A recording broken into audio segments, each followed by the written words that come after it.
Bonjour à toutes et à tous, bienvenue à cette nouvelle manifestation du Cercle. Notre conférence du jour est parrainée par le groupe Manpower et elle a pour thème « Nouvelles technologies, menaces ou opportunités pour les salariés ». Pour en débattre comme chaque mois, 5 experts mondialement reconnus. J'ai cité Alain Roumillac, Myriam El Khomri, Élise Ramin, Océane Mignot, Karine Delière, et nous débutons avec Alain Roumillac, le président de Manpower Group, pour une présentation de son entreprise.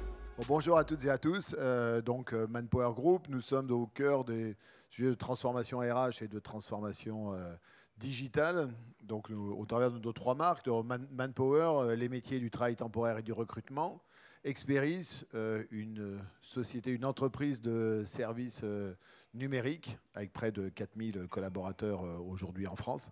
Et puis Talent Solutions, donc notre maître de conseil qui accompagne les entreprises et les personnes dans leur transformation, qui est d'accompagner les personnes à trouver leur chemin, que ce soit d'ailleurs des demandeurs d'emploi lorsque nous travaillons avec Pôle emploi pour adresser un certain nombre de publics qui ont des difficultés à trouver leur chemin sur le marché de l'emploi, ou d'accompagner les entreprises pour être certains que demain, elles auront les compétences dont elles ont besoin en fonction justement de toutes les transformations qu'elles sont en train de vivre.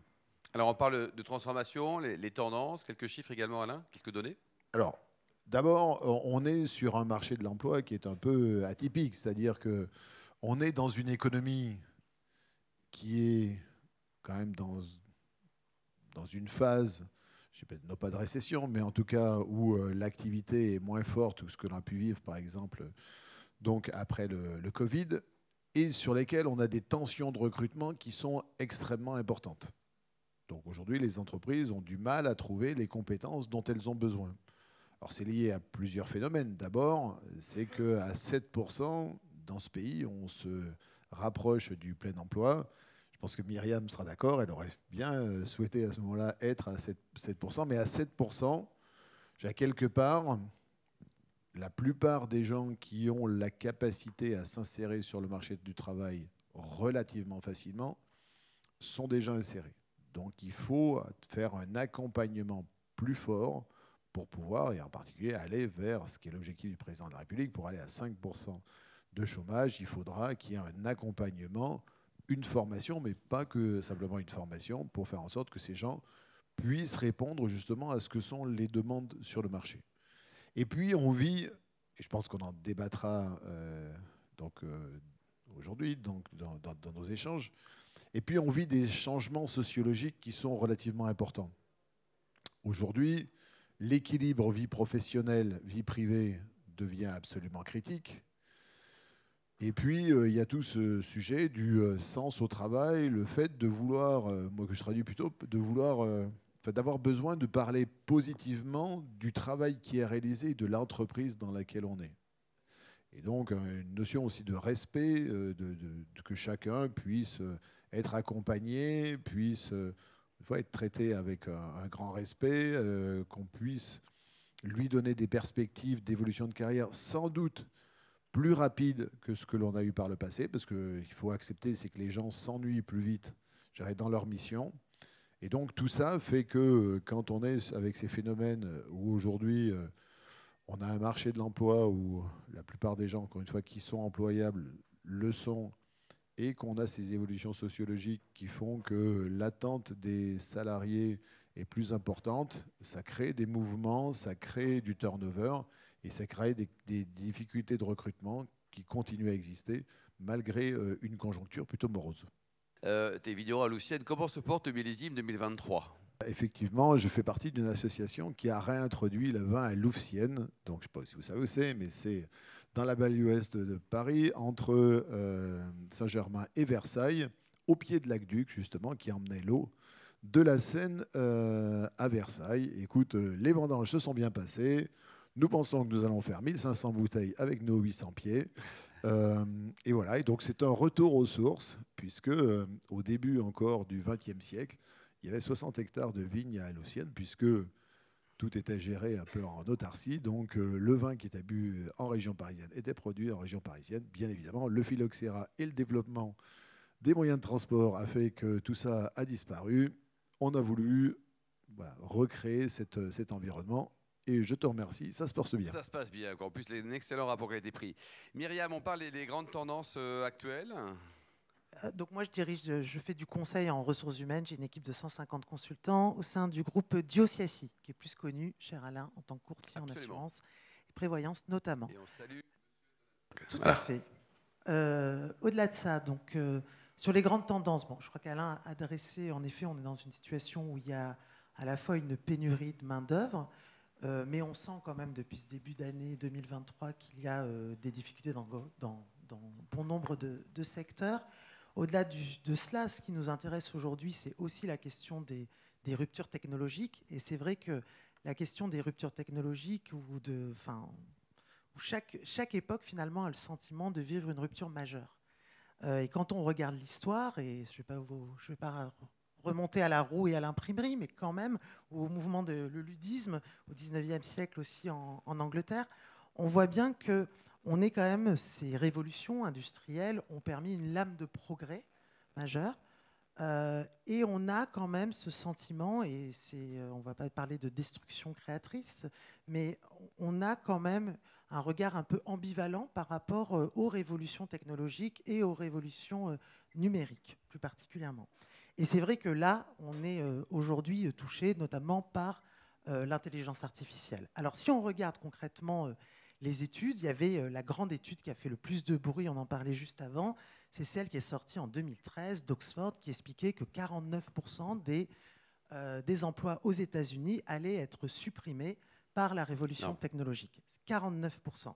J'ai été ministre du Travail en 2015. Je peux vous dire que cette étude, je m'en souviens particulièrement, puisque derrière, il y a eu une étude portée en France qui a montré que c'était 4 emplois sur 10 qui allaient être détruits et une bonne part, 12 ou 15%, qui allaient être fortement impactés par cette révolution technologique. Bon, tout ça est particulièrement anxiogène. Mais cette étude-là, en France, elle disait qu'en 2025, il y aurait 3 millions d'emplois qui seraient détruits dans ce cadre-là. Et on voit bien qu'aujourd'hui, on n'est absolument pas dans cette situation. Donc ça aurait eu en effet un caractère social explosif, puisqu'à l'époque, on était à 3 millions de chômeurs, plus 3 millions de destruction d'emplois. C'est une vraie... tout ça est une fiction, mais parce qu'il faut aussi noter que les économies les plus automatisées, je pense notamment à l'Allemagne, a un taux d'activité, un taux d'emploi, un chômage particulièrement bas. Donc ça, c'est aussi toujours extrêmement important. Donc ce qu'il faut regarder, c'est l'impact sur la qualité de l'emploi et en même temps l'impact sur la quantité d'emploi. Donc il y a des gagnants et des perdants, on l'a bien compris.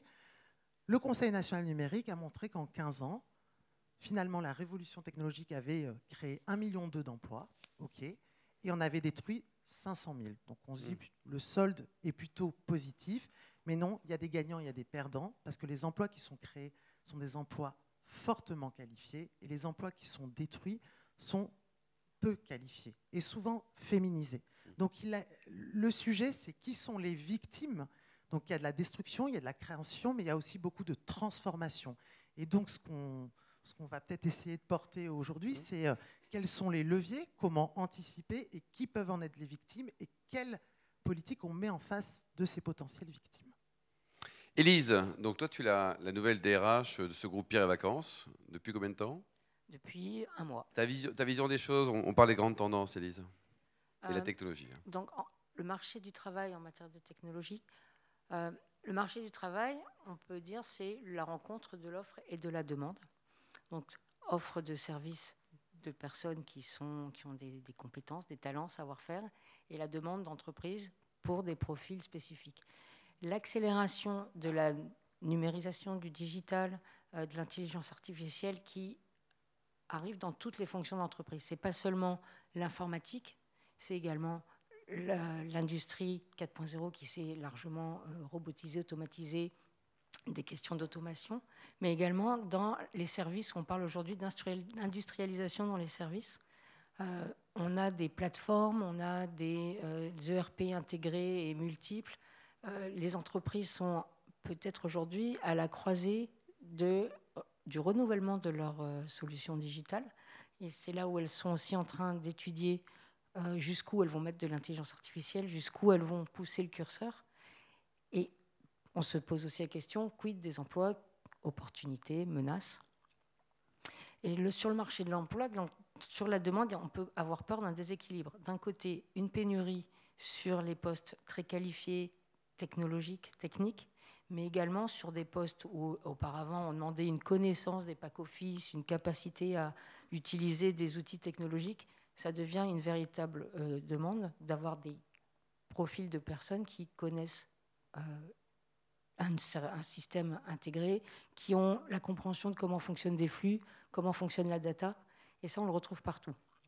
Et de l'autre côté, la menace, ce serait du chômage technologique, comme l'expliquait Myriam, qu'on ait des flots entiers de personnes qui arrivent sur le marché de l'emploi, un peu laissées sur le bord de la route. Donc on a un véritable enjeu de formation, montée en compétences et également de reconversion.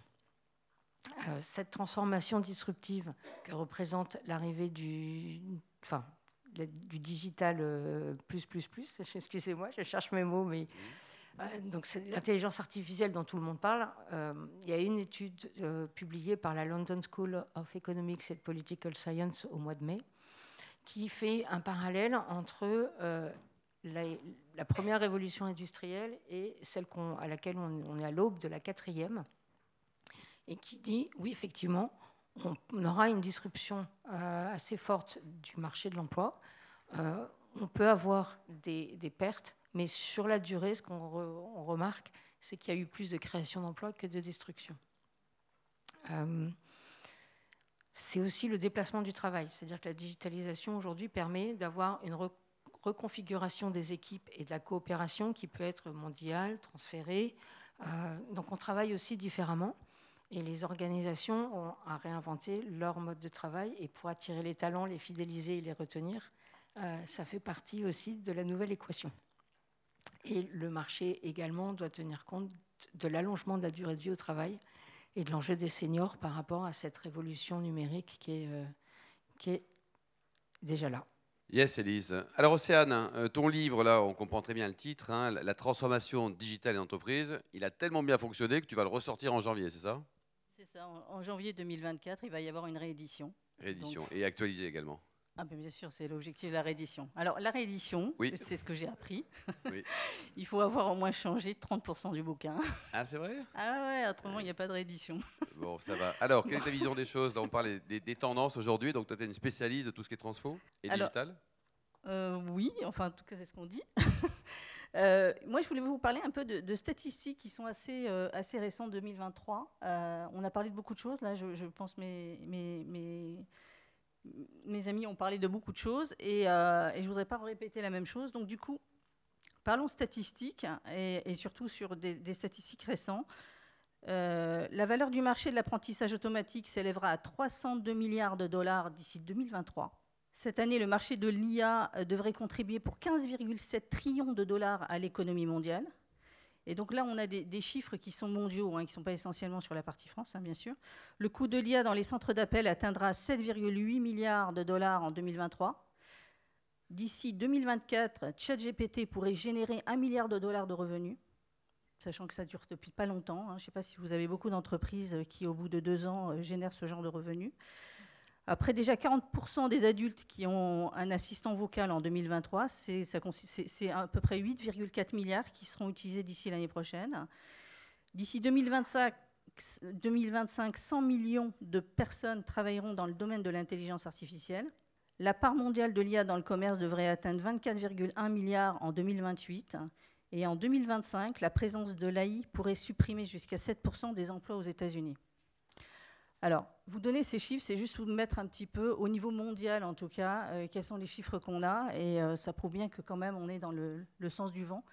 Et que l'IA, en tout cas l'IA, ou en tout cas on parlait des nouvelles technologies en général, mais l'IA en particulier, c'est là.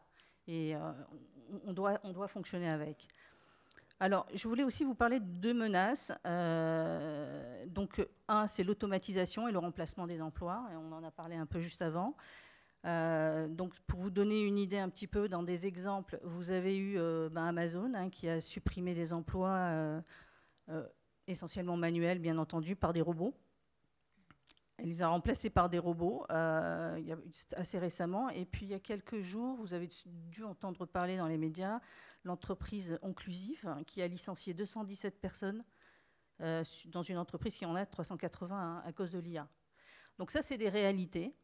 C'est des choses qui vont arriver. Il faut pas, enfin, je ne pense pas que là-dessus, c'est un constat. Et là, je parle du constat. Et puis le deuxième point de menace, c'est les compétences obsolètes.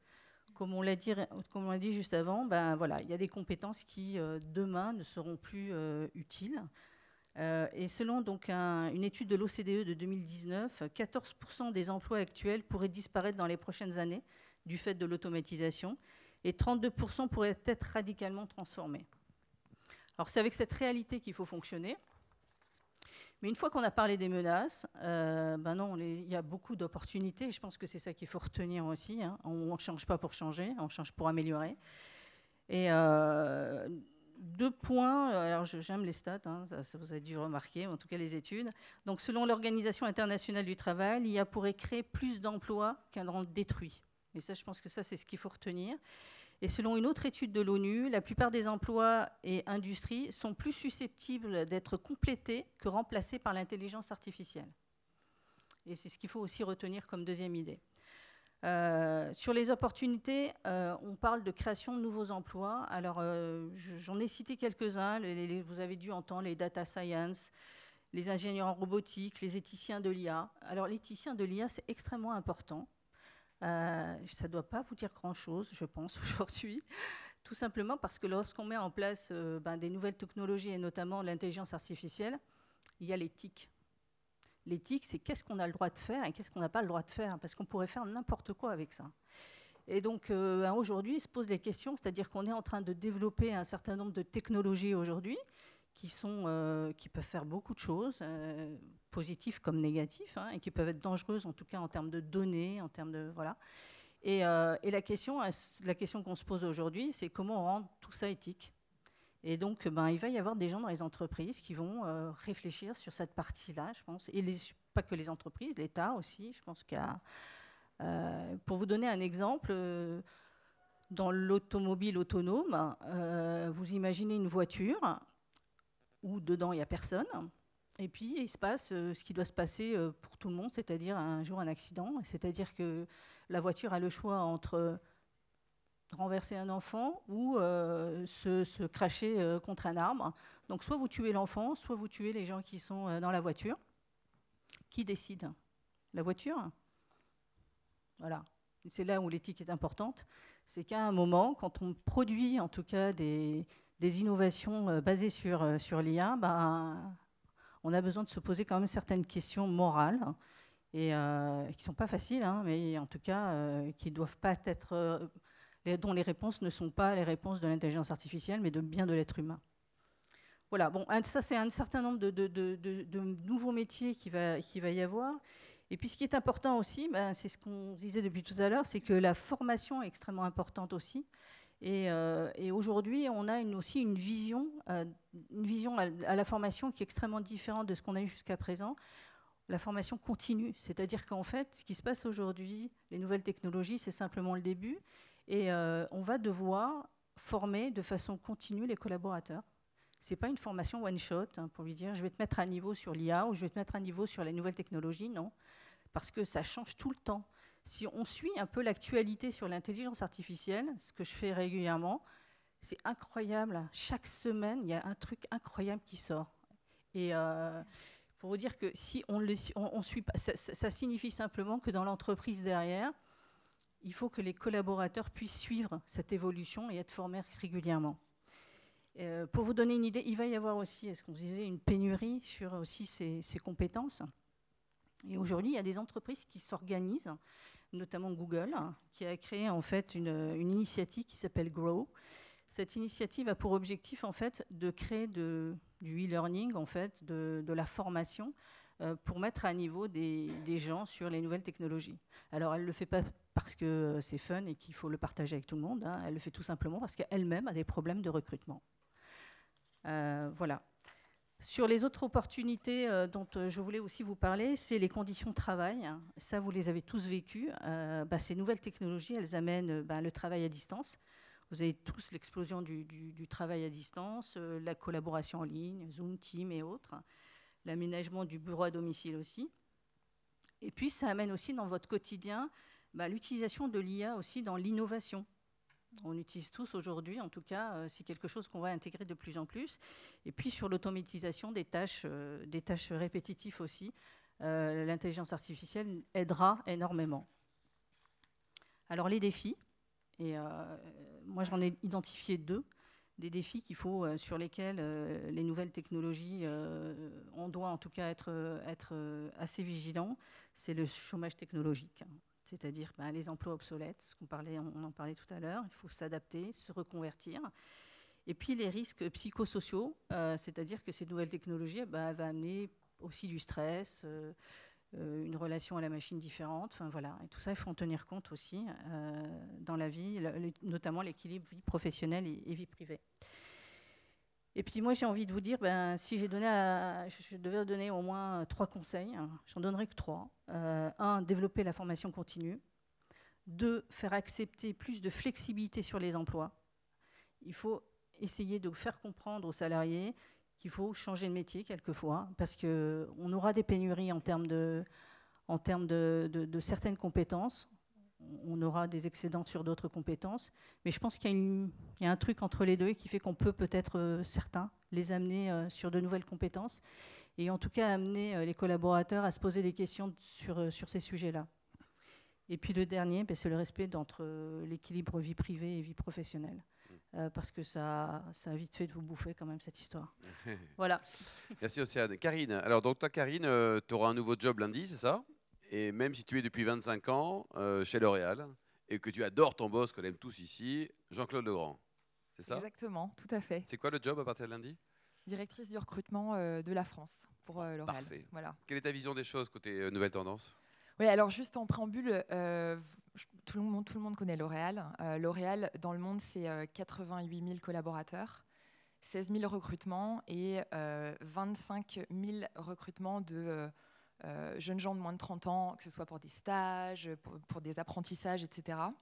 Donc c'est une belle machine. Et on en parlait tout à l'heure. Oui, L'Oréal est toujours attractif. Pour autant, les nouvelles technologies bousculent énormément le comportement des collaborateurs et le comportement des candidats. Donc moi, j'avais envie de vous parler de ça avant qu'on parle un petit peu aussi intelligence artificielle. Le premier point qu'on constate, et c'est très vrai en France, mais c'est vrai aussi un peu partout dans le monde, c'est qu'il y a une envie des collaborateurs pour une véritable rapidité dans la manière dont se déroule leur carrière. Donc c'est un phénomène qui a quelques années. On a beaucoup travaillé récemment sur les organisations et la capacité de nos organisations à satisfaire cette envie. Vous savez, on est de plus en plus habitué à swiper, que ce soit sur les applications, sur les contenus, etc. Et aujourd'hui, ces collaborateurs, ils veulent pouvoir changer en moyenne tous les 2-3 ans de job. Et donc, les organisations qu'on est amené à proposer de plus en plus sont des organisations plus écrasées en termes de hiérarchie, mais qui vont permettre au sein d'une métacompétence de tourner d'un job à l'autre. Par exemple, métacompétence marketing, vous allez faire 2 ans de chef de produit, puis vous allez faire 2 ans dans du contenu social média, par exemple, avant de devenir manager. Donc ça, c'est un premier point qui est très important sur la rapidité avec laquelle on doit construire les parcours de carrière à partir de maintenant. La deuxième tendance, c'est la variété. Et c'est-à-dire que moi, quand je suis rentrée dans le groupe il y a maintenant plus de 20 ans, on était très admiratifs des parcours qui duraient 40 ans dans la même société, avec peut-être la même expertise. Aujourd'hui, c'est tout l'inverse. Aujourd'hui, on a des générations qui veulent de la variété, qui veulent travailler dans plusieurs entreprises, qui ne s'en cachent absolument pas. On en a plus des 2/3 qui disent qu'ils veulent quitter l'entreprise pour voir autre chose dans les 2-3 ans à venir. Donc il y a tout un travail à faire pour savoir comment on gère ça, comment on gère ce qu'on appelle plus tard les boomerangs, des gens qui sont susceptibles de revenir avec de la valeur ajoutée venant d'ailleurs. Ça, c'est un premier point. Le deuxième point, c'est de changer d'expertise. Océane, tu disais tout à l'heure, et je pense que c'est une formidable opportunité pour nous, ce qui est en train d'arriver, c'est comment on construit des parcours de carrière très hybrides d'un métier à l'autre. Voilà, il y a cette variété dont on sent que c'est quelque chose d'important. Et nous, on a vu arriver chez L'Oréal, comme j'imagine dans peut-être certaines de vos sociétés, le phénomène qu'un CDI, finalement, c'est plus aussi attractif que parfois le statut de freelance qui permet d'être plus libre, d'être plus hybride, de voir plus de choses, et puis aussi d'avoir peut-être un équilibre de vie qui nous corresponde. Donc voilà, moi, c'est deux notions que je vois de manière très forte. On l'observe encore une fois, pas qu'en France, mais en tout cas en France, c'est très, très prégnant. Et nous, il y a un sujet sur lequel, pour les nouvelles technologies, on s'appuie sur les nouvelles technologies pour essayer d'y répondre. Tu as parlé de la formation, je pense que c'est un point qui est essentiel, l'upskilling. On a, nous, une plateforme où il y a plus de 10 000 contenus que les collaborateurs peuvent proactivement aller chercher, que ce soit sur des hard skills ou des soft skills, et qui permet, on l'espère, nous, les accompagner quand ils souhaitent changer de job, changer de métier, changer d'environnement. Et voilà. Et juste un mot sur l'intelligence artificielle chez L'Oréal, c'est évidemment un sujet qu'on regarde de très près. Donc le premier point que je voudrais partager, c'est la curiosité, mais aussi la grande prudence qu'on a par rapport à ce sujet de l'intelligence artificielle. Tout le monde s'emballe, mais on est des sociétés d'hommes et de femmes et avec des cultures d'entreprise. Et au-delà de la quantité et de la qualité, qui est un vrai sujet dans les conséquences de l'intelligence artificielle, je pense que les cultures d'entreprise peuvent vraiment aider à donner la vision de comment on veut se servir de l'intelligence artificielle pour faire évoluer, pour faire transformer nos entreprises et les jobs qu'il y a à l'intérieur. Et nous, il y a des sujets qui nous intéressent, bien évidemment, d'un point de vue soit AI, soit Gen AI. On va évidemment parler des tâches récurrentes, peut-être à plus faible valeur ajoutée, bien évidemment. Il y a un sujet aussi autour, évidemment, de l'analytique. Par exemple, sur le talent acquisition, on se dit qu'un jour, quand vous avez 88 000 collaborateurs, vous avez un rêve qui est d'avoir un peu une carte d'identité encore plus fine de chacun de vos collaborateurs par rapport à leur histoire, par rapport à leur ressort de motivation, par rapport à leur talent, par rapport aux compétences qu'ils ont et aux compétences qu'ils auront demain, avec tous les jobs qui sont disponibles mondialement et pour lesquels, en fait, ils pourraient matcher. Et ça serait formidable parce que pour chaque collaborateur, on aurait une possibilité de leur proposer des jobs extraordinaires. Donc voilà, c'est des choses qu'on étudie. Moi qui viens du marketing, vous imaginez bien que la créativité, c'est un sujet sur lequel on travaille énormément. Donc moi, j'ai assisté récemment à un pitch avec notre agence de pub Publicis où en fait, on a fait travailler des équipes marketing et Publicis et de l'intelligence artificielle. Donc ils ont prompté ensemble pour des créations publicitaires. Et en fait, c'est vrai que c'est assez bluffant en termes de résultats. Pour autant, il faut toujours un brief fait par un esprit créatif humain. Et donc, on en revient toujours à cette idée de la place de l'humain dans cette potentialité de l'intelligence artificielle. Et Karine, entreprise attractive, L'Oréal, certes, et les collaborateurs, les 80 000, restent longtemps. Tu as un turnover qui est important, c'est-à-dire qu'ils sont fidèles. Toi, ça fait 25 ans que tu es dans le groupe. Tu étais une exception ou alors c'est le contraire? Alors, il y a eu des périodes. Je ne suis pas une exception. C'est un groupe dans lequel on reste, effectivement. Mais il y a eu des périodes, les années 2000, les années 2008, que vous avez tous connues, où il y a eu pas mal de départs. Nous, on regarde... On veut être sûr que la jauge dans nos entités au global soit inférieure à 10%. Et on a la chance d'avoir ce taux. Puis après, on regarde ce qu'on appelle les départs regrettés, etc. Donc, on est encore très bien. Pour autant, et je fais un lien encore avec ce que tu disais, on a besoin de nouvelles compétences, de plus en plus. On a des nouvelles générations qui sont de plus en plus exigeants avec nous. Donc, ça veut dire que sur les 3 premières années, c'est un peu l'amour dure 3 ans, quoi. Enfin, on le vit beaucoup en ce moment. Pas mal déjà, 3 ans, Karine. Mais sur les 3 premières années, c'est un peu les 3 premières années qui sont les années de tous les dangers. Et donc, on sent que d'un point de vue recrutement, et ça va être d'ailleurs un de mes enjeux, il va falloir y aller, quoi. Alain, on parle comment les nouvelles technologies impactent la vie du salarié. C'est à toi. Aujourd'hui, une de nos préoccupations, c'est-à-dire qu'on voit que dans l'économie, aujourd'hui, et ce n'est pas vrai simplement en France, on a une détérioration de la productivité. Alors qu'on n'a jamais autant investi dans des systèmes qui sont censés améliorer la productivité. Donc on a un vrai sujet d'adoption par nos équipes des technologies qu'on met à leur disposition et pour qu'elles soient capables d'en tirer le meilleur. Voilà. Donc j'ai dans le périmètre que j'ai repris il y a peu de temps, donc nos équipes italiennes. Tu gères 11 pays, Alain, c'est ça? Voilà, donc j'ai repris 11 pays en plus de la France récemment. Donc je prends l'exemple de ce qu'on essaie de faire en Italie.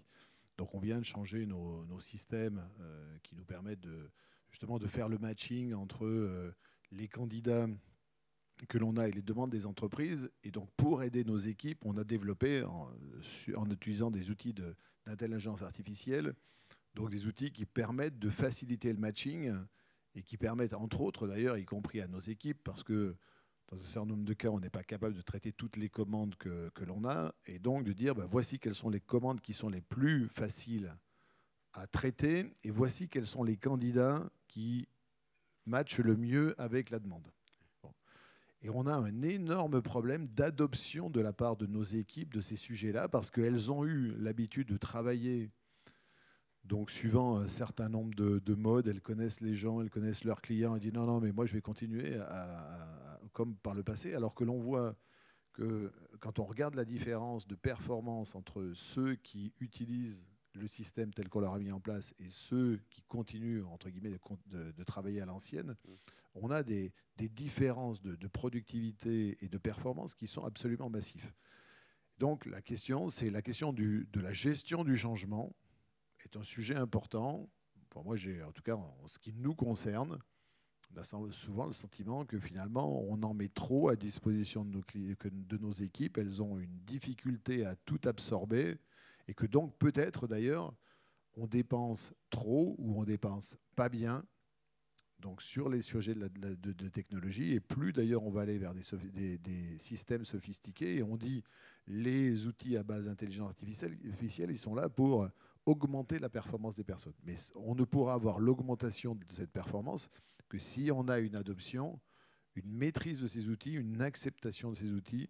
Et là, c'est là aussi où l'humain redevient au cœur de tout ce que l'on a à faire. Donc là encore, moi, mon sujet, c'est de dire, bien sûr, la technologie, c'est un sujet important. Il faut, et nos entreprises auront une performance qui sera optimale si on a justement cette bonne adéquation entre la technologie et l'humain et une gestion du changement qui est une gestion du changement qui est absolument cruciale pour être capable de performer. Et puis, je crois qu'il y a un deuxième sujet, moi, qui me tient à cœur, c'est le sujet de l'anticipation. L'anticipation de savoir quelles sont les compétences dont on aura besoin demain. Et c'est vrai que ce soit pour l'acquisition de compétences, n'est-ce pas Karine? Il faudra anticiper sur ce que sont les besoins, parce qu'il y a des besoins qui sont sur le marché. Il y a beaucoup de besoins aujourd'hui dans les entreprises qui n'existent pas sur le marché. Donc si vous voulez avoir des gens qui sont disponibles à un instant T, il faut être capable d'anticiper, il faut aller chercher des gens, il faut aller les former, il faut ensuite aller les intégrer, et bien sûr ensuite il faut aller les garder. Et puis il y a les collaborateurs à l'intérieur de l'entreprise.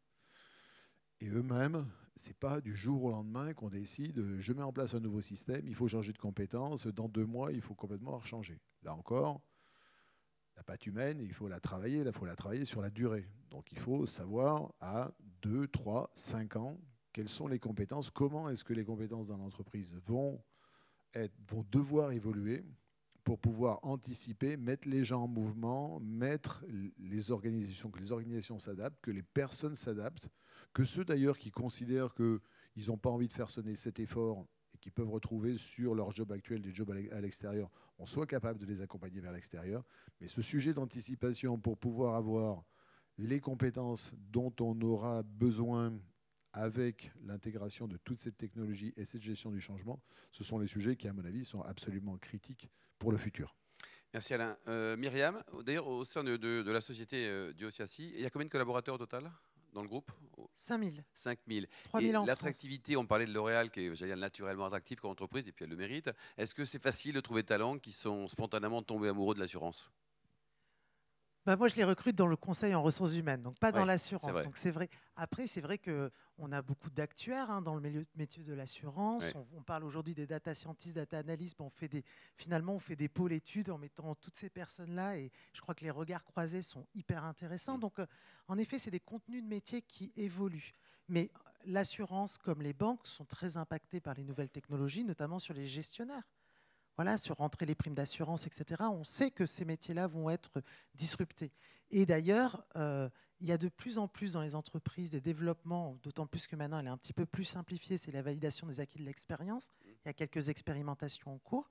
Des VAE collectives mises en place sur des publics qui étaient peu qualifiés, qui étaient sur ces métiers-là, pour derrière les emmener à avoir un premier niveau diplôme ou d'autres, etc. C'est des expériences qui se font de plus en plus. Je crois qu'on l'a tous un peu dit, la clé, dans une société et de l'intelligence humaine et artificielle, la clé, c'est vraiment la connaissance. Elle n'est jamais acquise, elle est toujours incomplète et en devenir. Donc c'est vrai que la formation tout au long de la vie, c'est non seulement, je pense, le meilleur rempart contre l'obsolescence des compétences, mais aussi contre le déclassement et contre le chômage, clairement. Et donc, j'ai même envie de dire que c'est même plus que ça. Je crois que c'est vraiment, ça permet la maîtrise de son destin professionnel. Voilà. Clairement aujourd'hui. Donc on voit bien qu'on a plein de sujets. L'automatisation, on l'a dit, supprime des emplois, mais il faut rappeler aussi que l'automatisation sur des tâches répétitives ou sur des tâches dangereuses a permis une vraie amélioration aussi en termes d'amélioration des conditions de travail. Il ne faut aussi jamais l'oublier. Le nouveau risque est peut-être un risque moins physique, c'est le risque, notamment, vous en avez parlé, Océane, c'est les risques psychosociaux et l'intensification du travail. Donc là-dessus, on a un sujet d'anticipation aussi qui est extrêmement important. Après, c'est complexe pour une entreprise. On l'a vu tout à l'heure, les études sont quand même, c'est des grandes fourchettes, voire c'est des râteaux entre les métiers qui sont impactés, les métiers qui sont détruits. Donc c'est compliqué pour une entreprise d'identifier les compétences dont elle a besoin avec autant de ruptures et qui vont très très rapidement. Donc on sait aujourd'hui qu'on devra former des travailleurs très qualifiés à produire l'intelligence artificielle, qu'on devra former des travailleurs qualifiés notamment dans l'utilisation de l'intelligence artificielle dans leur quotidien professionnel. Et puis il faut renforcer la sécurisation des parcours professionnels dont on sait pour les secteurs où il va y avoir une destruction d'emplois. Donc ça mène à deux choses. Faites des groupes informels avec vos organisations syndicales si vous pensez qu'il peut y avoir un impact. C'est toujours mieux de le faire en informel au début, lorsqu'on commence à se questionner pour réussir à poser les choses avant que de poser un accord gestion prévisionnelle des emplois et compétences et en disant tous ces emplois vont être détruits. Donc là, je pense qu'on peut déjà. Et puis, il y a des choses, il y a des reconversions professionnelles qui se passent divinement bien. Moi, j'ai porté, je vais en témoigner, on sait qu'il y a un secteur dans les 5 métiers qui vont le plus recruter d'ici 2030, le dit France Stratégie, il y a bien sûr la santé et l'aide à domicile. Parce qu'il y a un vieillissement de la population et que nous n'avons pas suffisamment de bras aujourd'hui pour venir au contact. Moi, j'ai porté, il y a un dispositif qui a concréé les organisations patronales et syndicales en France et Elisabeth Borne à l'époque, quand elle était ministre du Travail, qui s'appelle Transition collective. On sait qu'il y a 8 Français sur 10 qui sont tentés par une reconversion. Bon, il y en a 3 sur 10 qui passent le pas et 1,5 qui le réussissent. Pourquoi ? Parce qu'il y a cette problématique de la sécurité financière. Même si on sait que notre boulot il va être supprimé, ben on reste jusqu'au bout pour voir. Et donc, nous, on a porté une expérience avec les entreprises de Richebourg, Monoprix et Korian, où des agents d'entretien et des hôtesses de caisse de Monoprix ont fait un parcours pour aller après chez Korian et devenir aide-soignante. Elles n'ont pas perdu leur contrat de travail chez Monoprix. Elles ont tenté la formation et si elles n'avaient pas la formation d'aide-soignant, elles retournaient sur leur poste chez Monoprix. Ça ne s'est pas fait dans le cadre d'un PSE, ça s'est fait dans le cadre d'une mobilité, d'une mobilité volontaire sécurisée. Les dispositifs existent, mais depuis 2 ans, il n'y a que 300 salariés qui en ont bénéficié en France, alors même que dans les entreprises de moins de 1000 salariés, l'État finance 80% de la formation et de la rémunération pendant tout le parcours.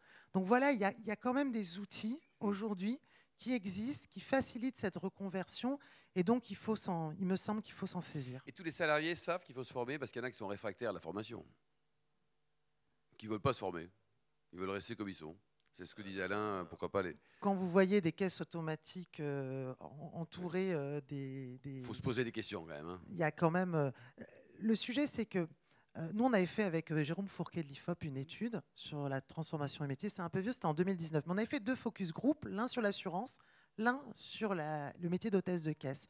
Et quand on les interrogeait sur auprès de qui elles pourraient être aidées, être accompagnées justement dans le cadre de cette reconversion, donc elles étaient très lucides sur le fait que leur métier allait disparaître, et ben, c'était à peu près à 60% à leur réseau personnel. Donc les organisations syndicales, les DRH et tout ce qui peut être mis en place était vraiment tout en bas. Donc je pense que cette question, maintenant vous avez un sac à dos de droit qui s'appelle le compte personnel de formation. L'entreprise peut abonder le compte personnel de formation. Enfin, maintenant, je pense que c'est quand même beaucoup plus accessible de voir ces droits à la formation et comment les utiliser.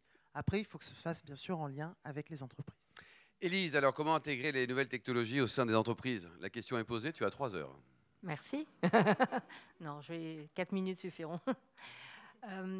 L'intégration dans les entreprises. On a parlé de la formation, de comment on monte en compétences. Il y a aussi une notion de l'organisation. Comment, au niveau du travail, on peut, et l'organisation doit s'adapter. Il n'y a pas que les individus qui vont devoir s'adapter, c'est que l'organisation taylorienne, telle qu'on a pu la connaître, très verticale, arrive à ses limites avec des process partagés, des plateformes de la data partagée qui alimentent les uns les autres. Et donc on voit de plus en plus d'organisations intégrer l'agilité. Et on parle donc d'équipe agile. Il y avait les squads, si vous avez entendu parler de toutes ces organisations. Et c'est une agilité organisationnelle. Il n'y a pas que l'agilité individuelle qui rentre en ligne de compte. Et plus je vais donner un petit peu des choses flash dont on a déjà parlé, mais plus l'entreprise devient technologique et numérique, plus l'intervention de la dimension humaine est importante, plus les compétences socio-émotionnelles, cognitives sont importantes, puisqu'il y a de plus en plus d'interactions, besoin d'empathie, de relationnel pour fluidifier. Donc moi, je pense que c'est vraiment une clé. Et dans la transformation qu'amène la montée et l'arrivée massive et accélérée du numérique, c'est aussi intégrer les personnes concernées par la transformation en amont. Et je vais vous donner une illustration. Donc, au sein du groupe Pierre et Vacances Center Parcs, c'est un groupe français qui a été fondé par M. Brémond, initialement sur le développement et la promotion immobilière et l'exploitation de résidences de tourisme, et qui aujourd'hui est vraiment centré sur le tourisme de proximité et sur la satisfaction, la famille, comment les vacanciers peuvent vraiment retrouver l'essentiel au sein des différentes entités que comporte le groupe, c'est-à-dire Pierre et Vacances, Center Parcs, Maeva, Adagio. Et au sein de Center Parcs, au détour d'une analyse du besoin client qui a été fait, c'est-à-dire les clients, ils veulent que leur parcours d'arrivée soit fluide, que leur expérience client soit bien valorisée, qu'on s'occupe d'eux, qu'on les chouchoute. Donc, une initiative a été prise de mettre en place un circuit d'accueil et d'arrivée des clients digitalisé avec des mises en place de bracelets. Le jour d'arrivée des vacanciers sur un village, il y avait une équipe entière dédiée pendant 2 jours à préparer des enveloppes pour mettre les vouchers, les programmes, les clés, etc. Le bracelet a permis de réduire à 2 minutes le temps d'arrivée du client et surtout d'avoir tout le parcours du client au travers de la semaine ou du séjour sur son compte, et que chaque personne du parc qui est amenée à interagir avec le client peut voir tout ce qui s'est passé. Donc tout ça, c'est super. Mais pourquoi ça a été un succès? C'est parce que dès la conception de ces bracelets, les personnes qui étaient chargées de réception ont été impliquées, avec des méthodes d'implication, notamment des design thinking, des hackathons. Et cette prise en compte de leur vision, de comment leur rôle et comment ils vont contribuer à cette révolution dans la façon d'accueillir les clients, a complètement aussi changé la manière dont ils se le sont appropriés, de l'envie qu'ils ont eue et de voir, en tant que réceptionniste traditionnel, je suis devenu un greeter, je suis accueillant. Et la valorisation de leur métier, c'est surtout aussi la satisfaction client et de voir la valeur ajoutée qu'ils peuvent amener. Et c'est un tel succès, cette façon d'avoir intégré et mis à contribution les collaborateurs, parce qu'il n'y a pas eu de destruction d'emplois, puisque les personnes ont été utilisées à mieux accueillir, à mieux se répartir au niveau des villages en fonction des pics de présence des clients. Et le succès est tel que lorsqu'un nouveau parc est équipé de ces bracelets, ils ont créé des communautés pour aussi relayer les aspects technologiques, pour quand il y a des bugs, que ce soit des experts, des champions qui prennent en charge. Donc de réceptionnistes, on a aussi des talents qui se sont révélés, de personnes qui sont vraiment, qui ont adopté, qui se sont formées, qui sont devenues plus des techs. Et ils sont tellement passionnés, ils sont tellement dans l'envie que quand il y a un nouveau parc qui est équipé, ils posent des jours de congé pour aller aider. Voilà. Donc c'était une illustration de comment l'intégrer dans l'entreprise, en partant d'un besoin très business et comment on enrichit aussi la collaborativité et le sens au travail. Allez Karine, encore des belles histoires.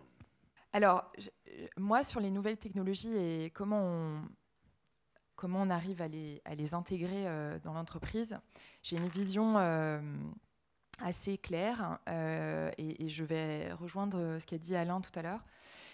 C'est que en fait, chaque nouvelle technologie, c'est pas juste un plan d'upskilling à faire, c'est une véritable petite transformation en soi. Et qui dit transfo dit que ça prend du temps. Donc il faut avoir en tant que patron d'entité, patron d'entreprise, la patience de se dire que voilà, la courbe en U du change, ça prend un certain temps. Et si on veut vraiment que la transformation se fasse correctement.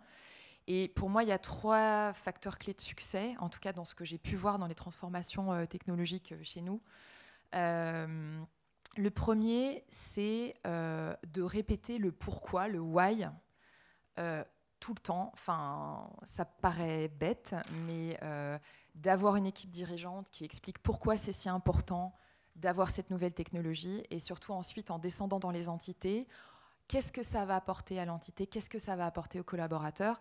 On sait, dans toutes les transformations, dans tous les changements, que l'être humain n'aime pas de manière naturelle. Il y a toujours cette question, what's in it for me ? Quel est l'intérêt que j'ai à changer mon comportement ?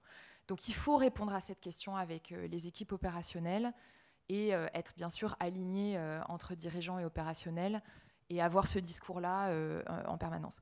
Le deuxième point qui me semble important et dont tu parlais, c'est identifier des key users, des champions, des gens qui naturellement vont utiliser cette nouvelle technologie facilement, mais pas que, c'est-à-dire pour moi, il faut que ce soit des agents de changement, c'est-à-dire des gens dont on sait qu'ils vont avoir la capacité autour d'eux, dans le quotidien, en proximité, de pouvoir aider leur entourage et aussi convaincre certains qui sont un peu opposants à ce changement. Donc ça, pour moi, c'est le deuxième facteur clé de succès. Et le troisième, quand c'est possible, c'est d'essayer de choisir des technologies qui peuvent être modifiées un petit peu par la suite. Parce que s'il y a bien une leçon des projets de changement, c'est que quand une nouvelle technologie est totalement inflexible, on se retrouve après le go live. En plus, en général, le comité de direction est passé peut-être au sujet suivant, à la transformation suivante, alors que c'est là que ça démarre. Et en fait, les gaps qu'on trouve, et on en trouve toujours parce qu'une nouvelle technologie n'est jamais parfaite, eh bien, il faut être en capacité d'aller infléchir en fait, cette nouvelle technologie avec ces fameux key users et pour vraiment avoir une intégration profonde. Moi, il y a un exemple elle est plus nouvelle, mais de technologie où je trouve que, en tout cas, et la boîte et la manière dont nous, on a amené les choses, ça s'est super bien passé, c'est Teams. Donc, nous, on travaille avec Teams depuis le Covid. Et effectivement, moi, je constate qu'il y a eu des générations de Teams différentes, donc il y a eu de la flexibilité. C'est sûr que le Covid ne nous a pas trop laissé le choix que de changer aussi, ça aide. Mais nous, on a beaucoup travaillé avec cette notion de key user et d'agent de changement et en répétant à quel point c'était essentiel de travailler comme ça. Et aujourd'hui, grâce à Teams, on a des équipes qui travaillent, des équipes dirigeantes qui travaillent à Paris avec les zones émergentes entre Mexico, Singapour, etc. Ça se passe super bien. Accessoirement, on économise quelques billets d'avion. Donc, c'est super pour la planète. Et puis voilà, ça ne remplacera jamais le physique, mais c'est quand même pas mal.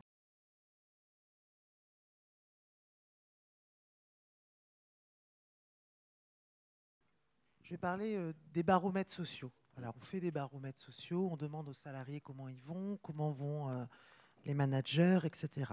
On voit et on fait des études d'absentéisme. Et l'absentéisme, ça coûte cher. Quand on sait qu'un point d'absentéisme, c'est entre 1 à 2 points de masse salariale. Voilà. Et ce qui est très intéressant, c'est de croiser et les baromètres sociaux avec les études d'absentéisme. On voit où là, on a des managers qui n'ont plus de marge de manœuvre, puisque c'est aussi la question qui est posée. On voit que les équipes vont mal.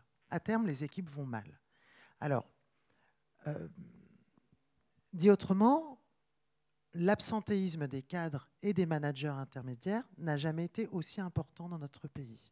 Donc, il y a plus de gens absents et les durées d'absence sont plus longues. Okay ?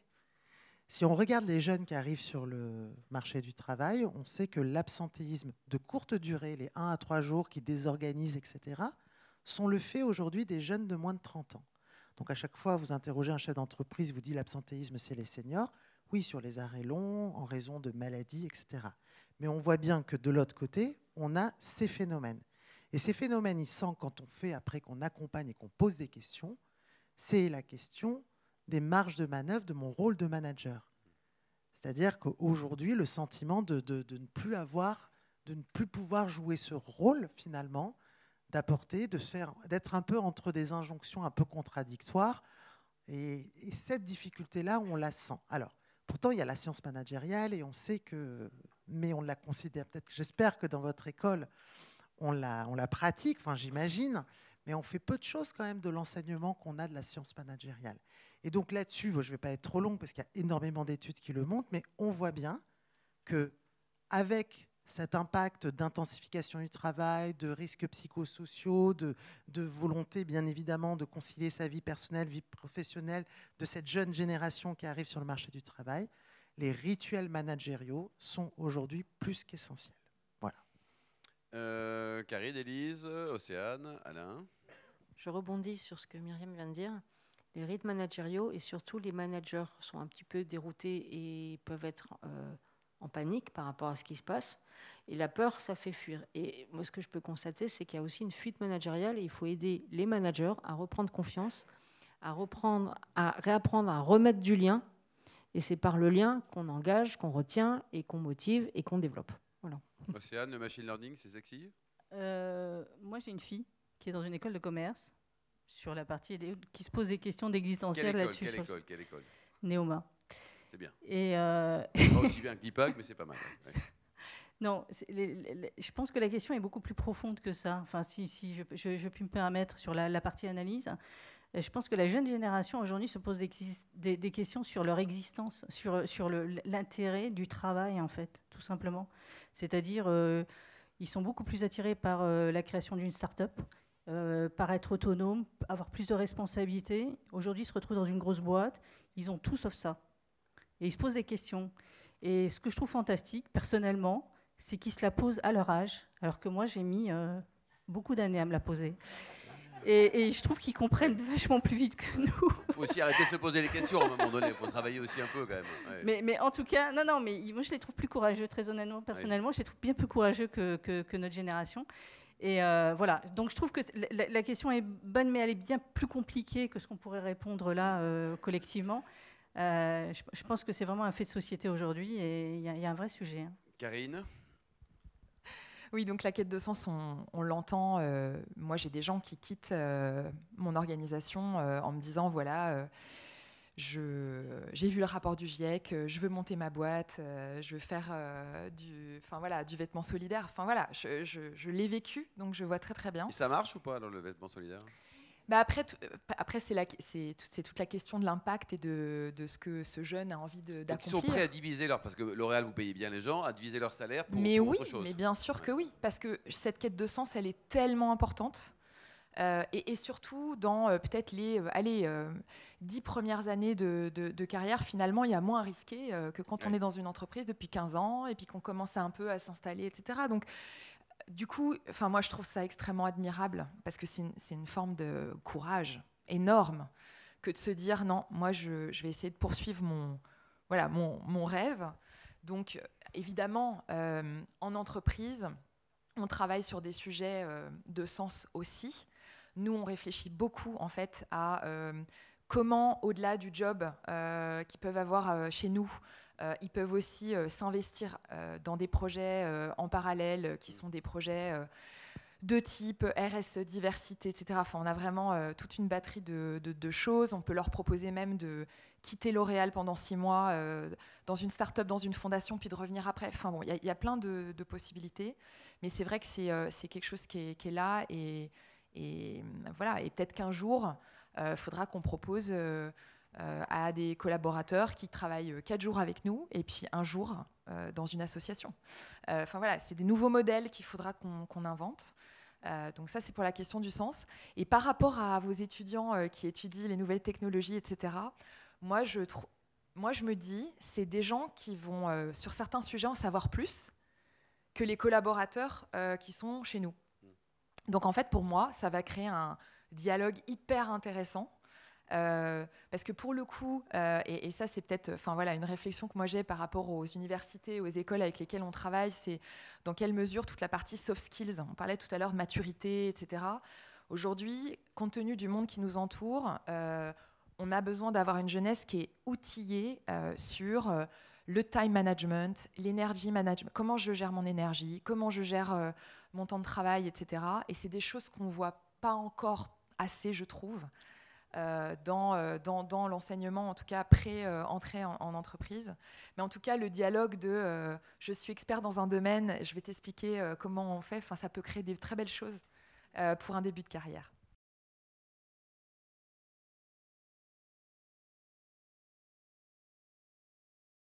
Le learning, en français on dit l'apprentissage, mais l'apprentissage pour nous ça veut dire autre chose. C'est un magnifique sujet qui est extrêmement complexe parce que entre être exposé à un contenu, le lire une première fois et avoir un vernis et puis être en capacité de se mettre en action sur le sujet, il y a un tel écart. Donc nous, on va avoir sur cette fameuse plateforme de 10 000 contenus plein de formes différentes. Des formes qui vont être juste de l'information, tout simplement. On va avoir des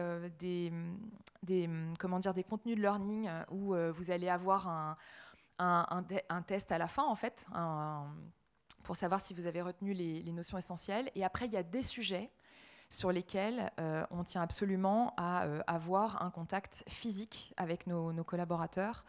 Typiquement, vous parliez du sujet du leadership. On a beaucoup de séminaires sur le leadership. C'est des séminaires par nomination. Moi, typiquement, je me base sur le leadership parce que je pense que tout le monde devrait avoir accès à ce type de séminaire. Parce que là encore, on revient à cette histoire de soft skills et de posture et de comprendre des choses sur soi pour donner le meilleur en entreprise. Donc on a différents stades. Moi, ce que je regrette un peu, pour tout vous dire, sur cette plateforme, et je pense qu'on va y travailler, et justement, peut-être que l'intelligence artificielle va nous aider, c'est comment on fait en sorte de rendre ces contenus plus, en anglais on dit snackable, donc plus consommables, comme l'est une vidéo YouTube sur un sujet qui me passionne, le piano. Hop, j'ai envie d'apprendre un truc, et c'est tellement évident. Aujourd'hui, je trouve qu'on a encore trop de contenus qui sont à lire, etc. Et donc, demain, d'avoir même des gens de l'interne qui se broadcastent, qui racontent des sujets. La forme, on peut mieux faire sur la forme. La forme est tellement importante en apprentissage. Il y a, mais comment peut-on évaluer ses compétences? Je vous assure que le fils de paysan que je suis est fier de l'être. L'ingénieur que je suis pense que des outils, ou a toujours un a priori assez négatif contre des outils faits par des psychologues et qui vont me dire qui je suis ou qui est la personne que j'ai en face de moi. L'expérience me montre, c'est que chaque fois que je n'ai pas suivi ce que me disait l'outil d'évaluation, je me suis trompé à 80% du temps.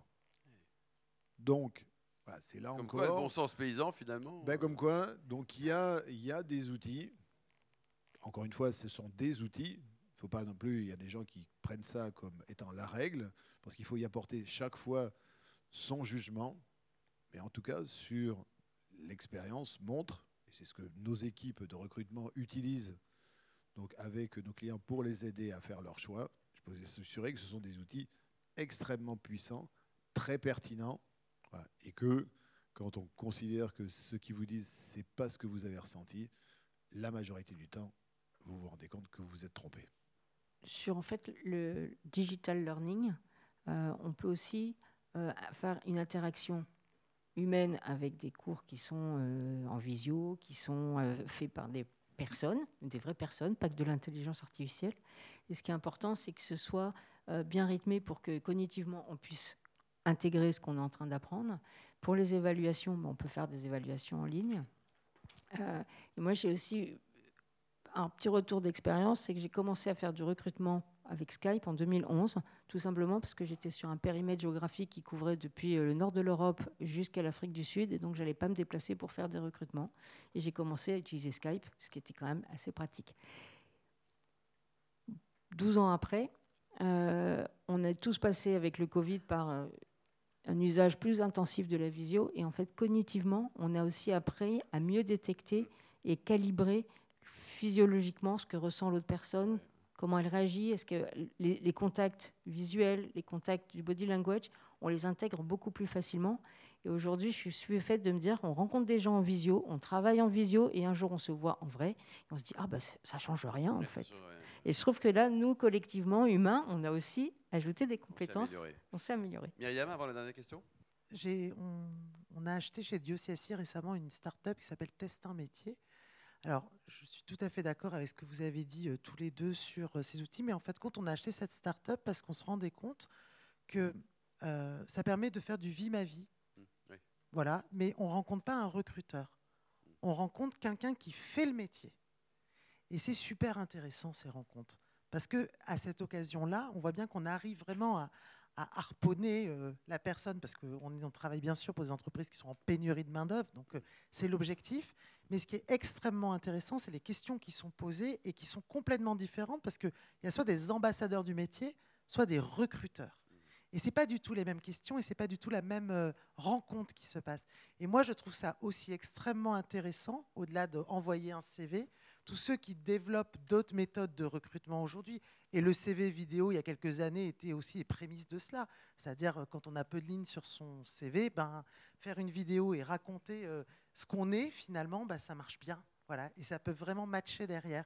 Donc je trouve que tout ça est extrêmement intéressant à suivre. Et c'est vrai que moi aussi, je suis petite fille d'agriculteur breton. Moi aussi. Pas Bretagne. Moi aussi, j'aurais pas mis un copec sur ces outils-là, et au final, ça marche.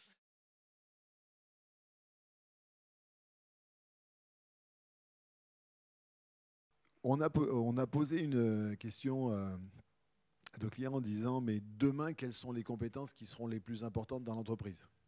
Ils ont dit, 1, les compétences digitales, et en sens de métier.